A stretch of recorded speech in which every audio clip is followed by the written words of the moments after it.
Good evening, I'm Jeff Koinange, and this is Jeff Koinange live on Citizen Television. And you know, if it's Wednesday, it's all about JKL. Tonight, two guests. One of them, a woman of many firsts. First African rally driver, first African Miss Kenya, a woman of many firsts. And yes, she doesn't mince her words when it comes to politics. We're talking about Orier Rogamanduli. And then, of course, the man simply known as DJ CK, billionaire, businessman, mogul, who has interest in everything from real estate to communications. Chris Kirubi, both of them sitting together, talking about the state of the nation. It's going to be a cracking show. Start tweeting at CKirubi, at Koinange Jeff, of course, at Citizen TV Kenya. The hashtag, as always, is JK Live. And we're asking the question tonight, has to do with Nairobi County, the latest news. Does the choice of Polycarp Igathe boost Senator Sonko's gubernatorial bid? Again, does the choice of Polycarp Igathe boost Sonko's governor's bid? Simple answer, yes or no. Again, Twitter handles at CKirubi, at Koinange Jeff. Also, Citizen TV Kenya. Hashtag JK Live. And JK Live begins right now. Tonight.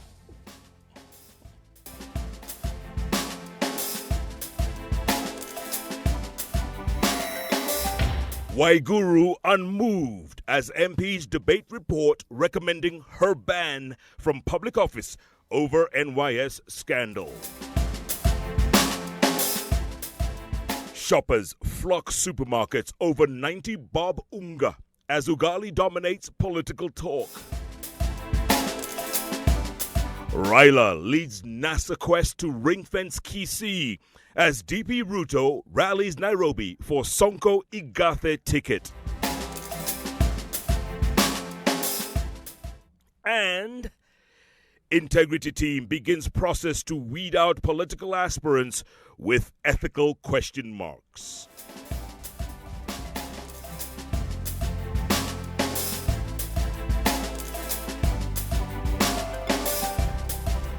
And welcome to the broadcast. Our sign language interpreter tonight is Douglas Okaya. Now, the National Assembly has begun debating a report that recommends former Devolution Cabinet Secretary Anne Waiguru be banned from holding public office over her alleged role in the National Youth Service corruption scandal.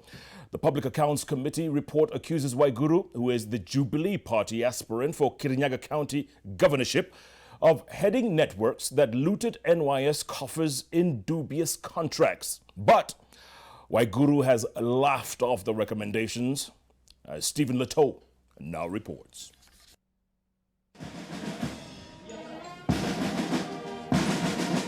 The Public Accounts Committee may have taken inordinately long time to deliver a report that saw members engaging in a civil war over its content. Chair of Public Accounts Committee, the Honorable. But the report is finally out, and it is damning in its recommendations against, among others, former Devolution CS Anne Waiguru and her former peers Peter Mangeti.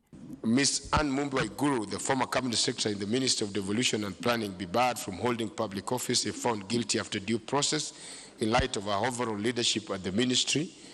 The Directorate of Criminal Investigations commences fresh investigation over abuse of office by Ms. Anne Mumbi Waiguru. It was a scheme that was crafted in such an elaborate manner that the thieves who were involved were sure that no action would be taken against them. And we are going to ask the youth to reject the Jubilee government based on the evidence in this document. The document speaks volume. The report directs EACC to audit the lifestyles of senior Devolution Ministry officials, with DCI required to expeditiously investigate the Ministerial Tender Committee for abetting corruption. Some are even transforming themselves into politicians to come here and play oversight roles over the very same institutions that they have helped to loot. When I hear somebody in the press accusing somebody of talking and speaking a lot of English, yet the other day the same person was protecting the same individual, one wonders. who is telling us the truth. Someone who was actively involved in the scheming, in the planning, in the execution of this NYS scandal that has cost Kenyans billions of taxpayers' money is now being cleansed. The report also paints businesswoman Josephine Kafura and Ben Gethi as well-networked fronts used by top ministry officials to siphon billions from public coffers, with KRA asked to probe their tax returns. However, former CS Anne Waiguru has laughed off the report as recycled allegations. That PSC report is already done its time, and I think we've discussed it many times. It was already there, and I think I shouldn't comment about it. It has absolutely no consequence. Those recommendations have been said before. This is just a tabling on the floor of the House. They are free to air their opinions, but they do not hold any water in law. Public Accounts Committee also recommends further investigations on Central Bank of Kenya boss Patrick Njoroge. DPP Keriako Tobiko directed to review his decision not to charge Aden Harake. Should members of the National Assembly adopt the Public Accounts report on the NYS, then relevant agencies including the Directorate of Criminal Investigation, the Director of Public Prosecutions and the EACC will be required to do their job and bring all the culprits to book. Stephen Leto, Citizen TV, Parliament. Thank you, Stephen. Now on to Unga news. And homes in some parts of the country are this evening enjoying the cheapest ugali they have had in months, after the government made good its promise to deliver maize flour priced at 90 shillings. But as Mercy Kandia reports, the majority of Kenyans can only lick their lips to the imaginary taste of the subsidized unga that is yet to hit the local shelves. Like many Kenyans across the country, getting a packet of the promised 90 shillings unga was high on Dismas wearers' must-to-do activities today. The news of the subsidized maize flour is rare good news for Dismas and others struggling to feed families. Nimefurahi kwa sababu tukiwa na watoto tulikuwa tunaona vigumu sana. The scramble for cheap unga overwhelming retailers who for months have shared the agony of unaffordable flour with their customers. Kuna customer moja kabla hajanunua ilibidi afungue apasue unga ndio ahakikishe kama ni ya yellow au ni ya white. For some, the price drop was too good to be true. Nachukua nikiogopa kwa sababu maisha sasa imezidi mtu wangu. Some careful to confirm with shop attendants to avoid a rude shock at the pay counter, the confirmation feeding more hunger for cheaper unga. Unga na sukari ndio biashara. Hizo zingine ni kurembesha tu. Mimi nauza hapo omena. Kitambo nilikuwa nalete gorogoro karibu 8 inaisha. Sasa hii nalete gorogoro 4 aishi. Margaret, a trader, hopes her omena business will now thrive, but like many others here, they still want other basic commodities to follow suit. Kuna maziwa, kuna sukari iko juu. The sound of the posho mill as maize is milled to flour. They want the reduction to be effected in the price of maize. Natolea na 1500. Na hiyo ni bei 155. Hatuna vile tunaweza saidia wananchi. Upika mchana jioni, mchele wataki. Na mimi sasa ni mluya mchele nitashiba. But many parts of the country are still waiting for cheaper unga and maize. The Cereal Millers Association, however, confirms that the GOK subsidized maize will be available countrywide in all small shops and supermarkets by end of day Sunday. Isiwe hii labda ni mbinu tu ya campaign ili wakipita kura tena irudi iende juu. The 90 shillings packet of maize flour has been termed by many residents here as some light in what has been a dark tunnel. Finally, some relief for the residents. Mercy Kandia, Citizen TV, Kawangware, Nairobi County. Some relief, no doubt. Thank you, Mercy. Now, in Kisii, the National Super Alliance has, however, accused the government of rewarding unscrupulous Mexican traders at the expense of Kenyan farmers. Sam Ogina has the details.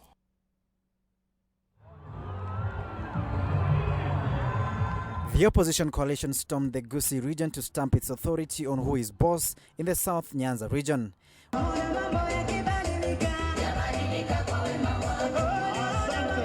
With over 544,000 registered voters in Kisii County, NASA was keen to ring-fence their support base from Jubilee's intuition. Wakisii wanasema NASA.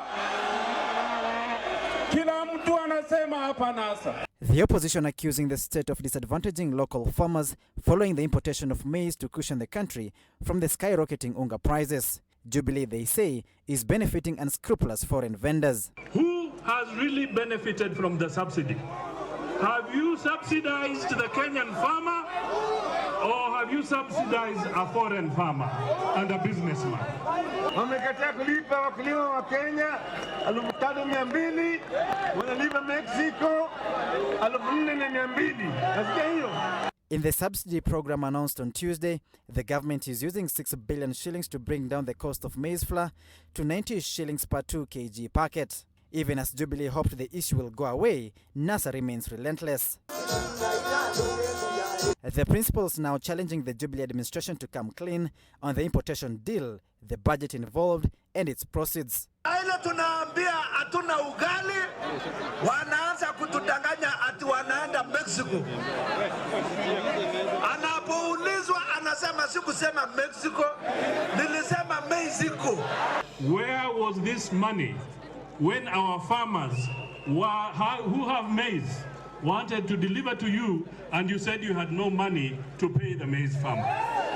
With Kisii Deputy Governor Josh Maangi back into the fold after defecting to Jubilee, the opposition scoffed at the ruling administration's claims of having made inroads in the region. Safari hii tumesema hatutaenda kwa mahakama kwa sababu tutawashinda mchana. When NASA comes to power, we are going to review all those contracts signed, their value and their benefit to this country. While Jubilee boasts of receiving at least 4 local leaders who defected from the opposition in the Kisii region, NASA has netted 2 from their nemesis. With the Jubilee's sustained onslaught of the Gusii region to tell the scales, the opposition today was keen to ring-fence the Kisii region. NASA bullish that it has the numerical strength to elbow out Jubilee from power. Sam Ogin at the Gusii Stadium, Kisii County. I guess you're damned if you do and you're damned if you don't. Thank you, Sam. Now, meanwhile, Water and Irrigation Cabinet Secretary Eugene Wamalwa and Machakos Governor Alfred Mutua have defended the government over accusations of foul play in the maize subsidy program. Nairobi.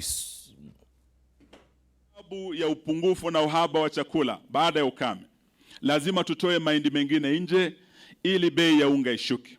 Tuataka kila anayeuza unga aweze kutoa unga huo kwa Mkenya kwa shilingi 90. Kuna wakora, kuna cartels ambao wanaficha chakula ndio bei iongezeke, ndio mwananchi aumie. Hizo cartels zinaficha chakula pia wakati huu niliziona hapo zamani kwa sababu wanachezea siasa na chakula. In other news, Nairobi Senator Mike Sonko and his running mate in the governorship race, Vivo Energy MD Polycarp Igathe, held campaign rallies today in which voters were asked to reject Governor Evans Kidero in the general election. Igathe confirmed he has quit his job at Vivo Energy, where he was the managing director, to pair up with Sonko. Asan Mugambi reports. A day after being named Sonko's running mate, Polycarp Igathe was on the campaign trail with the Nairobi senator. The duo addressing Nairobi residents in Eastleigh and Muthurwa. Sonko promising to weed out corruption at City Hall should voters give him a chance to lead them as governor. Nyinyi wananchi wa Eastleigh na wa Nairobi kwa jumla, you are the highest taxpayers, watu wa Nairobi hapa. Muna deserve kuwa na mji msafi.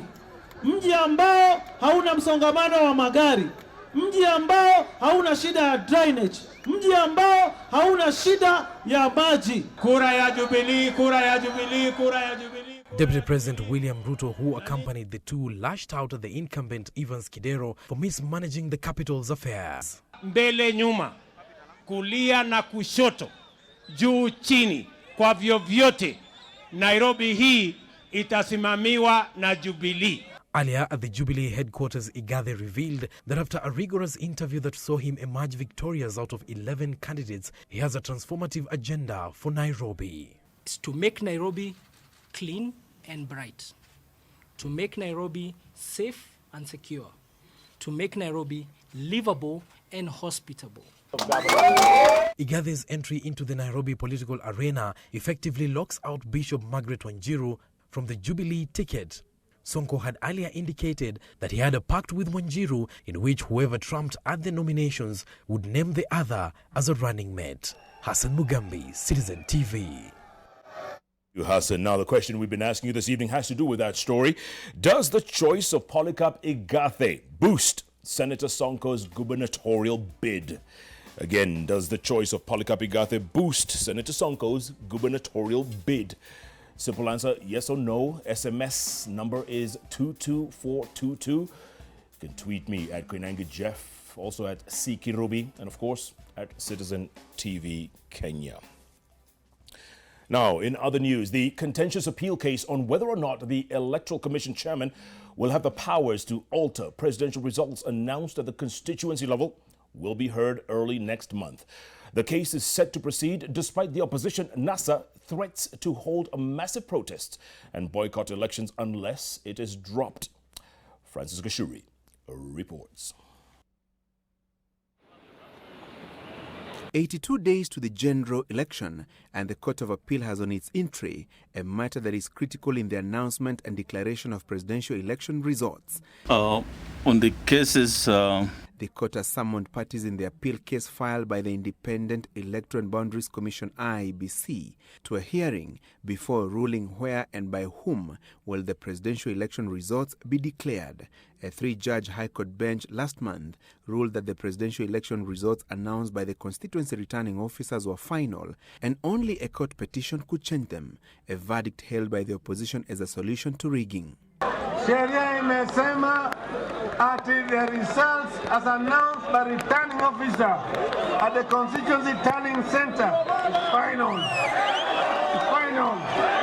But IEBC has contested the verdict of judges Agri Muchalule, Weldon Korir and Chacha Mwita, and argued that the trio failed to appreciate the distinction between the announcement of presidential poll results by returning officers at the polling station and constituency levels and declaration of the results by the commission chairman, who is the presidential poll returning officer, contrary to the constitution. NASA, however, insists IEBC's appeal is sinister. Threats, blackmail, intimidation are the tools of trade for despots, dictators, and terrorists. The courts should ignore the bravado by the opposition. The courts know their job. Chief Justice David Maraga has cautioned politicians against piling pressure on the Court of Appeal judges. Whichever way the appellate court rules, either IEBC or NASA could move to the Supreme Court to contest the verdict. Attorney General Professor Githu Muigai has urged the judiciary to expedite the Rao hearing to avert anxiety as the August general election fast approaches. Francis Gashuri, JKL. Thank you, Francis. Now, the Ethics and Anti-Corruption Commission has begun vetting over 16,000 aspirants before they can be okay to run in the general election. Aspirants who fail to meet the integrity test or those with questionable academic papers will be disqualified, as Sam Gituku now tells us.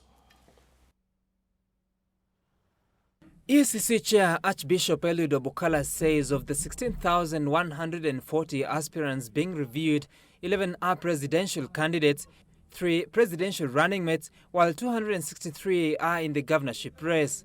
The commission is vetting the candidates based on the self-declaration forms they filled with the commission earlier in the year. The commission is in the process of verifying the information to determine their suitability for the aspirants to vie for these various offices. We shall make our recommendation and send to the IEBC, who are mandated legally to take the necessary action.